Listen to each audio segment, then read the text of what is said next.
કેશોદના ભાજપના મધ્યસ્થ કાર્યાલયના ઓપનિંગમાં આવેલ લોકો દ્વારા વાણી વિલાસ। કેશોદ ખાતે આવેલા પૂર્વ ધારાસભ્ય માધાભાઈ બોરીચા અને જીતુ વાઘાણી દ્વારા વાણી વિલાસ। અવારનવાર કાર્યક્રમોમાં ભાજપના પ્રથમ રૂપાલા બાદ અન્યોના પણ સામે આવ્યા। અમુક લોકો પાર્ટી તરફ પ્રહારો કરતા જોવા મળે છે, ત્યારે અમુક લોકો સીધા કોઈ જ્ઞાતિ તરફ બોલતા નજરે પડે છે। હાલની લોકસભા ચૂંટણી 2024માં રૂપાલા બાદ ભાયાણી અને કિરીટ પટેલ દ્વારા વિવાદિત ટિપ્પણીઓ કરાયા બાદ ગતરોજ કેશોદ ખાતે ભારતીય જનતા પાર્ટીના મધ્યસ્થ કાર્યાલયના ઓપનિંગમાં આવેલ જીતુ વાઘાણી, પૂર્વ ધારાસભ્ય માધાભાઈ બોરીચા હાજર રહ્યા અને બંને લોકોની વાણી કોઈ અન્ય પાર્ટી તરફ ખુલ્લા તીર ફેંકતા જોવા મળ્યા હતા।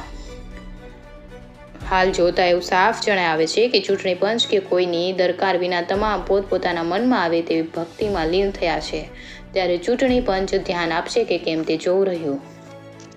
જગદીશ યાદવ, જૂનાગઢ। એ બધા જ રજવાડાઓને સમજાવીને ભારતની અંદર એનું વિલીનીકરણ કરી દીધું। આવા બે મહાન સપૂત ગુજરાતના પનોતા પુત્રો મહાત્મા ગાંધી અને સરદાર વલ્લભભાઈ પટેલના પગલે આ દેશ જ્યારે વિકાસહીન બન્યો હતો, આ દેશ પાસે કોઈ દિશા હતી નહીં। આ દેશની અંદર દિવસોને એક ભ્રષ્ટાચારનું નવું વાત બહાર આવતી હતી। એવા સંજોગોની અંદર 30 વર્ષ સુધી ગઠબંધનની સરકારો, કોઈ પણ સરકાર ન ચાલે, આલિયા માલિયા ધમાલિયાના ટેકા લેવા પડે। એક બાજુથી મમતા ત્યાંથી રાગુ પાડે, એક બાજુથી ત્યાંથી ત્યાં પેલી આપણા તામિલનાડુની અંદરથી જયલલિતા કંઈક જુદી વાતો કરે। આમાં દેશ છે એકદમ હીન કક્ષાની અંદર આવી ગયો હતો। 30 વર્ષ સુધી આ કદોરાના કારણે દેશની જે આર્થિક પ્રગતિ, દેશનો જે આર્થિક વિકાસ, દેશનો જે સામાજિક વિકાસ, દેશને જે સામાજિક પરિવર્તન આપવું જોઈએ, પરિવર્તન આપણે આપી શક્યા નહોતા। આવા સંજોગોની અંદર આપણા ગુજરાતના આ નરેન્દ્રભાઈ મોદી અને અમિતભાઈ શાહે એક નવી વાત લઈ આવીને દેશને નવી દિશા બતાવીને આપણા સૌ કોઈના આશીર્વાદથી આજ સુધીનું કોંગ્રેસનું શાસન રહ્યું, ક્યારેય પણ કોંગ્રેસ વાળા 26 લોકસભાની બેઠકો જીતી શક્યા નથી। ગુજરાતની અંદર 13.5 વર્ષના નરેન્દ્રભાઈના શાસનની અંદર આપણને સૌ કોઈને આ ઉપલબ્ધિઓ પ્રાપ્ત થઈ અને દેશના વડાપ્રધાન બન્યા। આજે દેશની તો અપેક્ષા એમની પાસે છે, પણ વિદેશની અંદર પણ નરેન્દ્રભાઈનું નામ અને કામ છે। અનેક ભારતના હિત ક્ષેત્રો જે ભારતનું હિત નથી જોતા એવા લોકો પણ આ ચૂંટણીની સામે નજર નાખીને બેઠા છે। એમની વિચારધારા વાળી સરકાર આવે તો ભારત દબાય, ભારત આગળ ન આવે એવા અનેક લોકો, વિશ્વના દેશોના નામ મારે નથી આપવા, એવા ઘણા દેશો છે। તમે સમજુ માણસ છો, સમજી જાજો। ભારતના વિરોધી હિત શત્રુઓ જેમને અહીંયા પગ પેસારા કરવા છે, અહીંયા પાછલા પાણીથી રાજ કરવું છે, એવી બબુચક સરકારને બેસાડવા માંગે છે।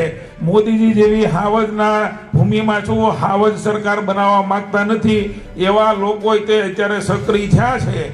એનાથી જાગૃત થઈને માત્ર ભારતમાં ભારતીય જનતા પાર્ટીના વિચાર વિરોધી લોકો જ નહીં, ભારતના હિત શત્રુઓ જે અન્ય દેશો છે એ કામે લાગ્યા છે, એને જવાબ દેવાનો સમય 7મી મે છે। લોકસભા મતક્ષેત્રના ચૂંટણી સંદર્ભે ડૉક્ટર મનસુખભાઈ માંડવિયા એક સર્વ સ્વીકૃત નેતૃત્વ, આરોગ્ય મંત્રી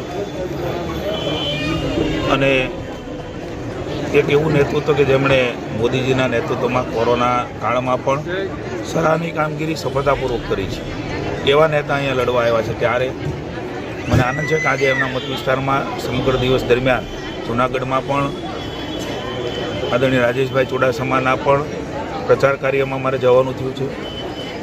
આજે કેશોદ મુકામે એક સામાજિક સંમેલન અને કાર્યાલયનું વિધાનસભાનું ઉદ્ઘાટન ડૉક્ટર મનસુખભાઈ માંડવિયાની લોકસભા મતક્ષેત્રનું આજે છે। ત્યારે મને આનંદ છે કે ખૂબ મોટી સંખ્યાની અંદર કેશોદમાં ભારતીય જનતા પાર્ટીના કાર્યકર્તાઓ માત્ર નહીં પણ નગરજનો પણ જોડાણા છે, તાલુકાના લોકો પણ જોડાણા છે। આદરણીય દેવાભાઈ, જિલ્લા પંચાયતના પ્રમુખશ્રી હરેશભાઈ, ભારતીય જનતા પાર્ટીના નગરના તાલુકાના પ્રમુખશ્રીઓ, પરમ પૂજ્ય સ્વામીજીની વિશેષ ઉપસ્થિતિની અંદર સૌએ સાથે મળીને પુનઃ એકવાર મોદીજીને આ દેશના વડાપ્રધાન બનાવીને મા ભારતીને વિશ્વગુરુના સ્થાને બેસાડવા માટે એક સંકલ્પતાથી, એક સંપૂર્ણ ડેડિકેશનથી જેમની ક્ષણ કણ મા ભારતી માટે છે એવા મોદીજીને પુનઃ એકવાર વડાપ્રધાન બનાવવા માટે કટિબદ્ધતા સાથે ડૉક્ટર મનસુખભાઈ માંડવિયાને જંગી લીડથી જીતાડવા માટેનો કોલ આપ્યો છે ત્યારે સર્વ કેશોદ વિધાનસભાના લોકોને સમગ્ર લોકસભા મત વિસ્તારના લોકોને કાર્યકર્તાઓને અભિનંદન આપું છું.